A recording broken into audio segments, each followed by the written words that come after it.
Fala aí galera, tudo bem? Bom, estamos aqui, bem-vindos a mais um TV para quem pedala, atrasado dessa vez.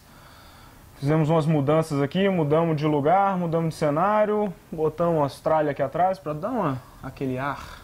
É um tipo de tralha que todo mundo quer ter, né? Tem uma Pinarello e uma Felt aqui atrás, as duas juntas vai dar um valor assim bem... Mas Tá já aqui que ele de disse que é decoração, tralha, né? Eu quero levar. Tá aqui de decoração e, bom, essa semana a gente atrasou primeiro devido ao feriado, né? Que teve dia do trabalho, que aqui no Brasil se comemora não trabalhando.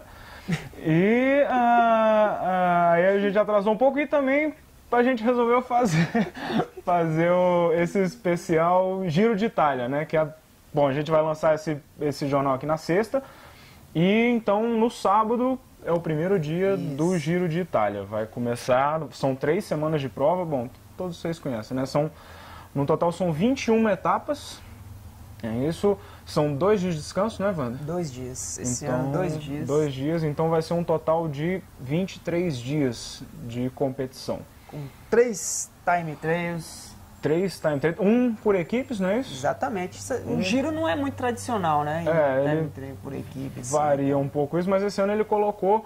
O contrarrelógio por equipe não é todo ano que ele entra, né? Nem no Tour de France, nem no Giro de Itália. Esse ano ele vai entrar, vai ser a etapa de abertura, não é isso? Não, é a quarta etapa, né? A primeira é um prólogozinho. Que inclusive as primeiras 3 etapas elas vão acontecer na Dinamarca, né? Não vai ser na Itália propriamente dito. Então eles começam na Dinamarca, depois... É o Giro da Itamarca. Mais ou menos isso. Uma mudança que teve, né, que o cara saiu lá, né, o diretor, tá? Angelo Zomigman, que foi, ele, assim, há um tempo que ele é o diretor de prova do Giro, né? E ele era famoso, assim, por fazer umas corridas bem duras, né, impossíveis, assim, a gente botava 7 etapas de montanhas impossíveis, uma seguida atrás da outra e é uma coisa de... ele queria ver a bagaceira mesmo. Quem ia ter condição de terminar aquele negócio ali... Inteiro, vivo, né? Vivo. E ano passado um não terminou vivo, né? Que foi o menino lá, o Walter Weiland, né? Nossa. Que justamente numa 3ª etapa do Giro do ano passado, numa descida lá... Onde ele morreu especificamente não foi uma questão nem de segurança, foi um vacilo dele, né? Assim, vacilo, não dá pra botar a culpa no cara, mas assim, era um lugar que tinha um pequeno desvio, ele foi olhar para trás nessa hora, acertou o pé esquerdo num muro baixinho, assim, era um muro de uns 30 centímetros. Era uma muretinha, mas, né? Mas a pista desviava desse muro, ele olhou para trás na hora, acertou no muro, aí caiu, na hora que ele caiu ele quebrou a base do crânio, né? Acabou falecendo. Só que assim, levou uma porrada de reflexões sobre a segurança das provas, essas descidas muito longas, porque aquilo, se tem a montanha, você só montanha, mas tem desce também, né? Então, você tem aqueles... E a galera vai a 100 por hora. Em 2009, no Tour mesmo, teve uma descida de 32 km. Meu Deus. E aquilo, aí começa a falhar freio, começa a estourar pneu, começa... que é muito tempo você andando... E aquilo, você pega muita velocidade, mas também de repente você tem que frear muito, porque tem uma curva muito fechada. Aí levanta, sprinta, também é cansativo descer. Um vacilinho, uma perda de concentração rápida ali, você pode voar abismo abaixo. E lá é abismo mesmo, né? Você tem 20 metros de precipício. Bom, mas enfim, teve essa questão e acabou que o Angelo Zomigman abandonou a direção da prova. Aí entrou o cidadão que se chama Michele, ou Michele, não sei, Acquarone. E ele assumiu e essa é a primeira prova dele. Aí ele falou assim, nós vamos fazer um Giro de Itália um pouco mais humano, no sentido da dificuldade, né? Só que pelo que a gente tá vendo, não tá tão humano assim, não. Até a primeira coisa que a gente vai falar, que são das primeiras as 5 etapas-chave, que até saiu no Cycling News, eu também escrevi lá no site, quais vão ser essas 5 etapas que vão ser as que vão provavelmente, né, além dos contrarrelógios, né, definir quem o vencedor, os primeiros colocados aí, né.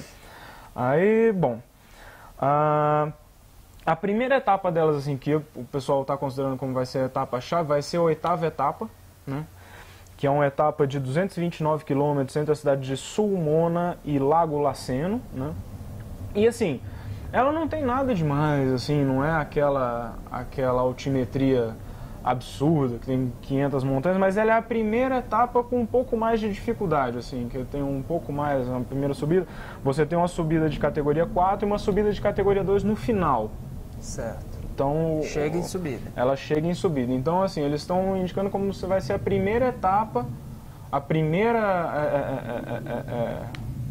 do dia, vai ser a primeira do dia, a primeira... Vai ser a primeira seletiva, né? Isso, a primeira onde seletiva o cara vai poder colocar um tempo ali, porque exatamente. é uma chegada dura e tal. Isso, que assim, pode ser, sei lá, os 10 primeiros ali vão começar a aparecer, assim, né? Tipo, sai aquele grupete e tal.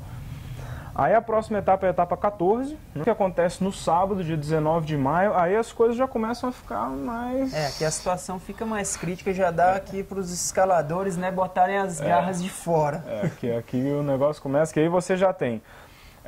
são 206 quilômetros entre a cidade de Cherasco e Cervinia e 2 montanhas de categoria 1, né? Que são o cara uma vai delas... ter 142 quilômetros para pensar em abandonar. Tem um plano de 140 km antes, né, que é plano mesmo, assim, é uma reta de 140 km, e aí a primeira montanha tem 22 km de subida e 5,6% de média, de inclinação média. De média. Nossa. E o nome dessa montanha é a Col do Ju. Aí desce esses 22 km de montanha, e quando você acha que tá pouco, né, aí a próxima subida, que é a estrada até Cervinia, que chama, ela tem 27 quilômetros e são também 5,6% de inclinação, só que são 5 quilômetros a mais que a anterior, né? E chega desse jeito. Chega desse jeito. Essa é a última montanha e o final da etapa é no topo dessa montanha, então... É daquelas que o cara cruza a linha e já vem... E vem a galera para segurar. Já vem segurar ele e tal, com a toalhinha. E, bom, aí a terceira etapa, dessas mais decisivas, vai ser a 17ª etapa, que vai acontecer no dia 23 de maio. Aí o nome aqui é Fauses até Cortina d'Ampezzo. Isso. Acho que é isso. São 186 quilômetros, aí essa daqui já é daquelas assim que o cara chora e a mãe não vê. O gráfico parece uma escada, cara. Meu Deus do céu. Essa aqui já são... Assim, ela tem uma característica interessante, vou falar daqui a pouco. São um total de 4 subidas, 2 de categoria 2 e 2 de categoria 1, né? Na primeira metade da prova você já tem uma de categoria 2 no quilômetro 71, que vai ser a Passo de Valparola. Ela tem 14 quilômetros e 5,5% de média.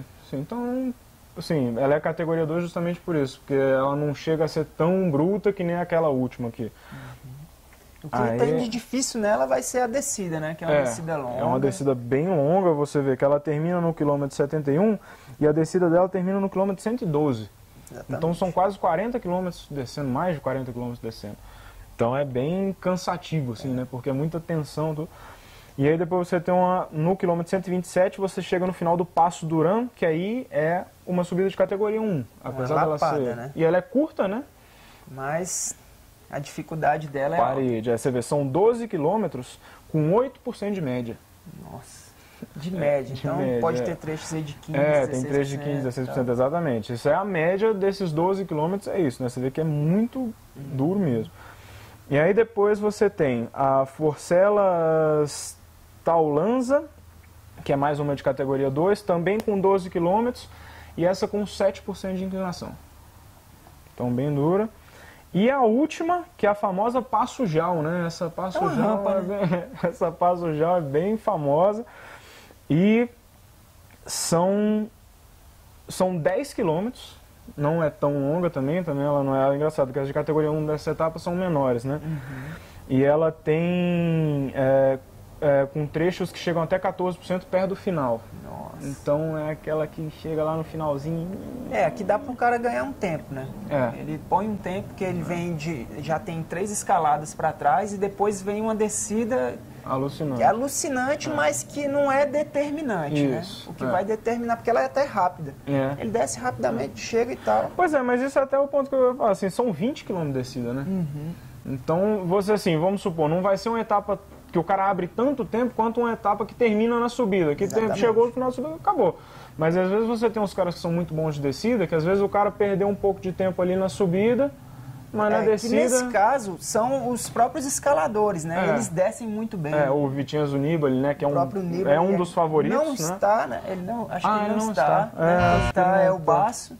Isso. O Nibali está mais focado no Tour. No Tour de France, isso. Desculpa, tá certo. Quem está como o capitão Isso, é o Basso. Da coisa é o Basso.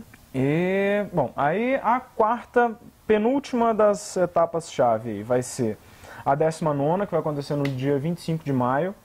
Então vai ser de Treviso, sei lá, até Alpe de Pampeago. Essa é engraçada, ela vai até um ponto e volta. Esse Alpe de Pampeago, que é o final dela, ela vai passar por ela 2 vezes. Então você tem uma subida de categoria 3 no começo ali, que não é lá grandes coisas, mas aí você tem a primeira subida de categoria 1 aí, que chama Passo Mangem, não sei se é exatamente esse o nome, mas ela são 20,5 km, com 7,4% de média.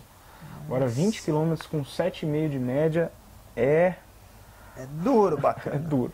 E aí você termina de descer ela, logo em seguida já tem a primeira passagem pela essa Alpe de Pampeago. Eles vão passar por onde vai ser a chegada e mais uns 2 km. Então eles vão passar, vai ser mais uma de categoria 1. Ui! Essa vai ter 10 km e 9,8% de média.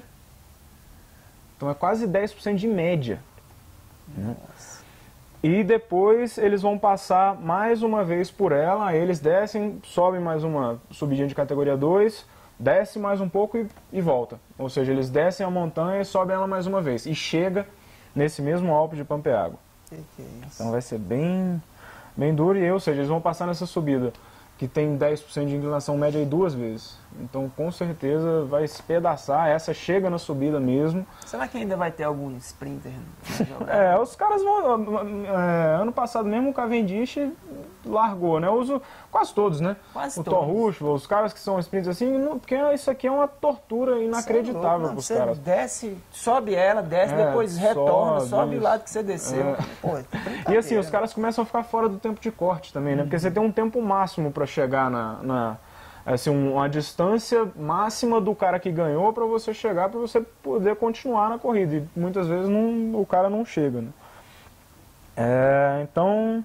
E a última etapa decisiva, que ela tem, assim, vale a pena dela falar só das últimas 2 subidas, assim, que vai ser uma etapa de 219 km, é a penúltima etapa. Então os caras já estão correndo. O cara já tá, o nível de estresse do atleta. E os caras já estão há 3 semanas correndo, né? A não ser que você tenha um cara que já esteja muito na frente, assim, ainda não dá todo mundo lenha ainda. Eu acho que, cara, o cara já não sabe mais o que é dor, o que não é, o que é bom, o que é ruim. Quando ele quer comer ou quando não quer, ele já tá confundindo tudo ali. Ele só sabe de uma coisa: eu preciso terminar isso aqui. E essa é a penúltima etapa. A última é sempre um contrarrelógio, né? Que termina, aí varia o lugar da chegada. Não é que nem o Tour de France, que sempre termina na Champs-Élysées. O Giro de Itália varia um pouco. Que é, bom, então vamos para a penúltima primeiro. Será essa Mortirolo, ela tem 11,4 km de extensão e 10,5% de média. Então você já passou dos 10,5% de média, né? E ela, assim, ela é o aperitivo para a subida final, assim, que os caras descem um morro ali de uns 20 km e chegam no pé do último monstro, assim, que é o tal do Passo dello Stelvio, que é uma coisa assim inacreditável. São 22 km de subida com 12% de média. É aquela história, meu amigo. Se ainda tiver disputa, vai ferver ali o radiador. Não, mas se ainda tiver disputa, né? Mas é aquilo. Você imagina 22 km que a cada 100 metros que você anda, você sobe 12 metros de altura. É muita coisa, assim, é muita inclinação para uma subida tão longa. Mas, bom, vamos ver o que esses caras vão dar conta de fazer, né? Essas vão ser provavelmente as etapas que vão definir Se tiver muita coisa empatada ali, aí o contra-relógio vai ser decisivo, né? Se Porque tiver uma diferença entre 1 minuto ou 2 do primeiro para o segundo ali, pode ser que o pode ser que por exemplo, vamos supor que o Frank Schleck, vamos falar dos favoritos aqui, que esse ano a gente tem o Frank Schleck como um dos favoritos, o Scarponi, que foi o vencedor do ano passado, o Ivan Basso, o Joaquim Rodrigues, o Rujano, né, que é Joaquim também, né? Joaquim Rujano, que é o venezuelano aqui da América do Sul, que é um cara que ano passado andou bem pra caramba, foi o único cara que conseguiu acompanhar o contador naquelas lapadas que ele dava. Acho que ele é do tamanho da minha perna. Ele tem 1,30 de altura, pesa 12 quilos e sobe que nem... É impressionante o baixinho. E ele, ano passado, assim, o contador ganhou o giro do ano passado, mas foi suspenso por doping, então o prêmio foi pro Scarponi. Mas ele era um dos caras que estava sempre ali, ele foi até o campeão de montanha, né? Do ano passado, o Rujano, então ele é um dos favoritos. Então, mas vamos supor, por exemplo, o Frank Schleck e o Andy Schleck, os dois irmãos dele, o Andy não vai correr porque está focado no Tour. Mas ele é um cara que tem um contrarrelógio péssimo. Aí vamos supor que esse cara tá ali 1 minuto na frente do Basso, por exemplo, que é um cara que anda um pouquinho melhor anda bem melhor, né? Então pode ser que numa dessa, no contrarrelógio, o cara perca o título na última etapa, que é o contrarrelógio. Diferente do Tour, né? Porque o Tour, a última etapa, você tem disputa só pela camisa de pontos. Como ela é uma etapa plana, ninguém ameaça. O líder já vai ali, o líder é só meio com a comemoração, né? É só um desfile do cara. No giro, não. O giro, a última etapa, tá valendo e... Pau quebra, né? Pode mudar tudo ali. Então, assim, essas etapas com essas montanhas enormes é o giro mais humano que o cara fez. Imagina o desumano, como é que vai ser. Acho que ninguém sentiu, nem vai saber que mudou, né? Continuou duro do mesmo jeito mesmo. Então, tá feio do mesmo jeito. Mas o giro ele tem essa característica, né? Eu até não aposto muito no Frank, porque eu acho que ele ainda não tem carcaça para aguentar isso, né? Uma volta como o giro. Ele geralmente vai de gregário do irmão dele, né? Uma coisa mais... Sem falar essa responsabilidade aí de ser o capitão, né? O chefe do negócio. Isso aí já põe o cara para amarelar. E, bom, aí assim, para quem quiser assistir, a gente não conseguiu confirmar aqui 100% de certeza se a ESPN vai transmitir. A gente viu algumas pessoas falando que vai, mas a gente não tem certeza absoluta ainda, mas até o final da edição aqui eu descubro e coloco um textinho aqui falando se vai transmitir ou não. Ela geralmente transmite ali 10 horas da manhã até meio-dia, é o horário que passa as provas. Então a RAI com certeza passa, todo ano ela passa. Para quem tiver Sky ou Net, muitas vezes está no pacote, ou então você compra o pacote. E tem a transmissão também via internet, né? A gente vai colocar os links aqui embaixo do vídeo, para quem quiser ver pela internet. Né? A Gazeta é o mais tradicional, a melhor transmissão. O Cycling, o site chama Cycling Fans. Tem uma porrada de link. Você disponibiliza link adoidado. O Stifil também é um site que concentra esses links, então na verdade não assiste por esse site, mas ele direciona você para todos os lugares. E a gente vai colocar também, então, para quem está com o pedal digital, a gente vai colocar lá o link para quem quiser assistir, entra lá que tem a forma de você assistir isso daí. Tu aposta em quem, Henrique? Cara, eu sinceramente não sei. Eu acho que o Purito, o Joaquim Rodrigues, está bem. Ele está andando bem. O Schleck, eu não gosto do Schleck, eu acho eles frouxos, assim, tipo, nada contra... Não, alguma coisa contra o Schleck, mas eu acho que eles não têm tanta atitude, assim. É fácil falar isso aqui sentado no banquinho, só olhando, né, mas eu acho que eles faltam um pouco de garra. Eu acho o Scarponi tá bem, o Basso tem muito tempo que ele tá sumido aí, né, e caiu, meteu a cara no chão no passado, tá naquelas fases meio nuvem negra, assim, não sei se... Mas o cara é muito forte, não dá pra... Mas eu ficaria entre o Scarponi e o Joaquim Rodrigues. Eu também acho que vai ser uma briga feia entre os dois. O Basso vai estar por ali também. Tá meio indefinido, mas eu vou apostar no espanhol. No Purito? Vou apostar no Purito. Acho que ele tá andando pra caramba. Ainda mais nessas subidas muito duras assim, o cara, ele anda muito bem. Scarponi ganhou ano passado, né? E ganhou no tapete, né? Mas tudo bem. Né? Então, quem mandou o outro tomar bomba? Vazar dele, né? Vai pagar a conta agora. Eu acredito no Joaquim. Eu acho que ele vai faturar isso aí. Não vai ser fácil não, mas eu acho que ele leva. Mas, bom, é isso, né? Fizemos aqui uma análise não tão rápida sobre o Giro de Itália 2012 vai começar. E hoje a gente falou só sobre esse assunto porque é um acontecimento grande, né? E aí, nas próximas semanas, os programas a gente vai fazer um resumo aí do que vem acontecendo, né? Do que tá rolando. Cipollini disse que ia largar no Tour ou no Giro? No Giro. Pois é, o Cipollini, que a gente até falou sobre ele, que ele estava pensando em voltar e tudo, só que não vi notícia nenhuma. E até assim, já saiu a lista de inscritos da Farnese Vini, que é a equipe que ele provavelmente anda, que ele é até um dos apoiadores, lá tal, eles correm até com a bicicleta dele. E ele não tá na relação aqui de Eu acho que se tivesse alguém ameaçando ele, né? Que ele é o recordista, ele ganhou 42 etapas. Mas o problema era aquela questão da UCI, que ele tinha que ter avisado com antecedência X para poder... Porque o cara tem que passar por um controle antidoping de no mínimo 5 meses, eu acho assim, tipo, os caras têm que ir vigiando o cara 5 meses para ele poder entrar, e como ele estava fora do circuito, ninguém estava olhando para ele, então tem essa... É aquela história, né? Que ele tem esse recorde de 42 vitórias. Acho que se alguém ameaçasse ele, que não ele ia dar um ninguém, jeito, né? Vai faltar muito tempo para alguém ameaçar esse cara, aí ele ia... Né? Ele ia dar um nó lá, não sei. Ia dar um nó tranquilo. Mas, pessoal, então é isso. Espero que tenhamos passado informações boas aqui para vocês. Aproveitem o Giro de Itália. A gente lança esse jornal na sexta, então amanhã começa. Vai ser muito bom, todo mundo ligado aí. Vamos aqui passando as notícias para vocês. Beleza? Então, valeu. Até semana que vem. Aquele abraço.